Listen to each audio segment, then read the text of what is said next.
ദൈവനാമം മഹത്വപ്പെടുമാറാകട്ടെ.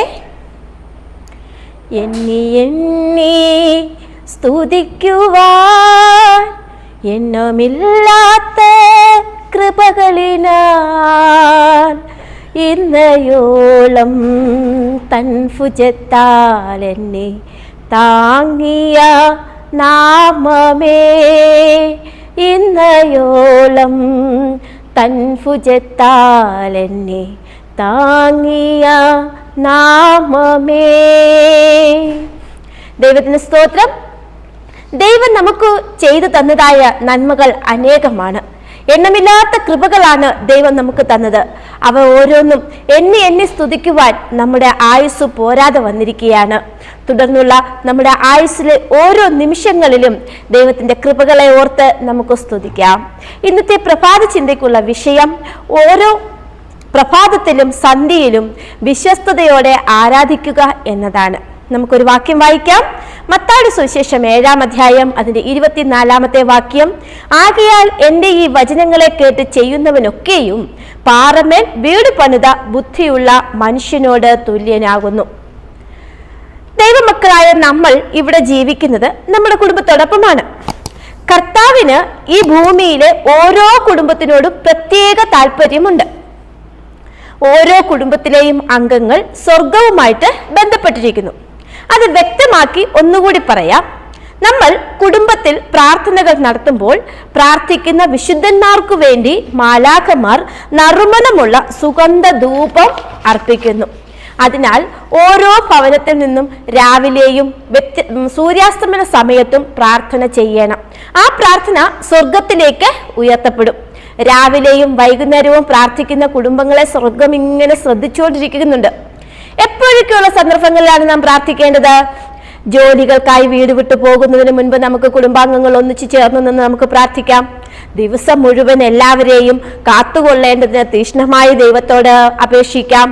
മക്കളെ ഓരോ ദിവസവും ദൈവസന്നിധിയിൽ സമർപ്പിച്ച് അവരുടെ ജീവിതം ദൈവഹിതപ്രകാരമാകുവാൻ വേണ്ടി നമുക്ക് പ്രാർത്ഥിക്കാം. ദൈവത്തിനായി അപ്രകാരം സമർപ്പിക്കപ്പെടുന്ന മക്കളെ ദൈവദൂതന്മാർ സൂക്ഷിക്കും. പ്രഭാത ഭക്ഷണത്തിന് മുൻപ് മക്കളെ തങ്ങളോടൊപ്പം വിളിച്ചുകൂട്ടി രാത്രിയിലെ സംരക്ഷണത്തിനായിട്ട് നന്ദി അർപ്പിക്കാൻ ശീലിപ്പിക്കണം.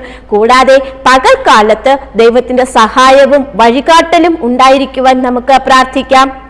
വൈകുന്നേരം വീണ്ടും മാതാപിതാക്കളും മക്കളും ഒന്നിച്ചുകൂടി ദൈവം മുമ്പാകെ ഒരുമിച്ച് കൂടിയിട്ട് കഴിഞ്ഞ പകൽക്കാലത്തിൽ നമ്മൾക്ക് തന്ന അനുഗ്രഹങ്ങൾക്ക് വേണ്ടി നന്ദി പറഞ്ഞുകൊണ്ട് നമുക്ക് പ്രാർത്ഥിക്കാം. അങ്ങനെ നാം നമ്മുടെ സന്ധ്യാസമയത്തും പ്രഭാതവേളകളിലും ജോലി സമയത്തും ഒക്കെയും നാം പ്രാർത്ഥിച്ചു പോവുകയാണെങ്കിൽ ആവർത്തന പുസ്തകത്തിൽ 24-ാം അധ്യായം പറയുന്നത് പോലെ നീ അകത്തായിരിക്കുമ്പോഴും പുറത്തായിരിക്കുമ്പോഴും ദൈവം നിന്നെ അനുഗ്രഹിക്കും. നാം നമ്മുടെ കുടുംബ പ്രാർത്ഥനകൾ ചെയ്യുമ്പോൾ ഇനി എന്തെല്ലാം കാര്യങ്ങളാണ് ശ്രദ്ധിക്കേണ്ടതെന്ന് നോക്കാം. കുടുംബ പ്രാർത്ഥനകൾ നമ്മളൊന്ന് തീരുമാനിച്ചാൽ, അല്ലെങ്കിൽ ദിവസവും നമ്മൾ നടത്തി വരുന്ന സന്ധ്യാസമയത്തെയും പ്രഭാത സമയത്തെയും ആ പ്രാർത്ഥനകൾ നമ്മൾ സാഹചര്യങ്ങൾ കൊണ്ട് മാറ്റിവെക്കുകയോ സാഹചര്യങ്ങൾ കൊണ്ട് ചുരുക്കുകയോ ചെയ്യരുത്. സമയക്കുറവ് മൂലം അത് ഒഴിവാക്കരുത്. കുടുംബ പ്രാർത്ഥനകൾ ഒഴിവാക്കുകയോ മാറ്റിവെക്കുകയോ ചുരുക്കുകയും ഒക്കെ ചെയ്താൽ അതും സ്വർഗത്തില് ശ്രദ്ധിക്കപ്പെടും. അപ്രകാരം നാം പ്രാർത്ഥന ഒഴിവാക്കിയാൽ, ചുരുക്കിയാൽ, അല്ലെങ്കിൽ ആ പ്രാർത്ഥന മാറ്റിവെച്ചാൽ ആ പ്രാർത്ഥന കൊണ്ട് യാതൊരു പരിണിത ഫലവും അവിടെ ഉണ്ടാവുകയില്ല. പ്രാർത്ഥന ദൈവമക്കൾക്ക് വളരെ അർത്ഥമുള്ളതാകയാൽ സ്തോത്രയാഗങ്ങൾ രാവിലെയും വൈകുന്നേരവും ദൈവസന്നിധിയിൽ ചെന്നെത്തണം. ദൈവസന്നിധിയിലേക്ക് നമ്മുടെ പ്രാർത്ഥനകൾ എത്തപ്പെടണം. ഒരിക്കലും പ്രാർത്ഥനാ സമയം അവഗണിക്കരുത്. പ്രാർത്ഥനയുടെയും ധ്യാനത്തിന്റെയും സമയത്ത് ആരെയും മുഷിപ്പിക്കും വിധം അധികം സംസാരിക്കരുത്.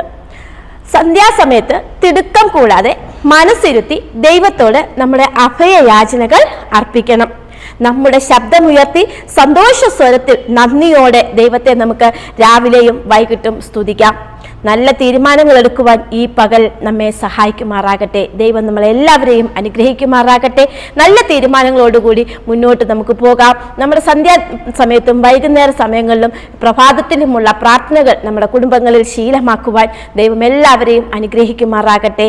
ദൈവനാമം മഹത്വപ്പെടുമാറാകട്ടെ. ആമേൻ. നമുക്കൊരു നിമിഷം കണ്ണുകളെ അടച്ച് പ്രാർത്ഥിക്കാം. അടിയങ്ങളെ സ്നേഹിക്കുന്ന ഞങ്ങളുടെ വാഴ്ത്തപ്പെട്ട നല്ല ദൈവമേ, ഹല്ലേലൂയ, സ്തോത്രം. ഈ പകൽക്കാല സമയത്ത് കർത്താവേ, അങ്ങയുടെ സന്ധ്യയിലേക്ക് അടിയങ്ങളേവരും കടന്നു വരുന്ന സ്തോത്രം.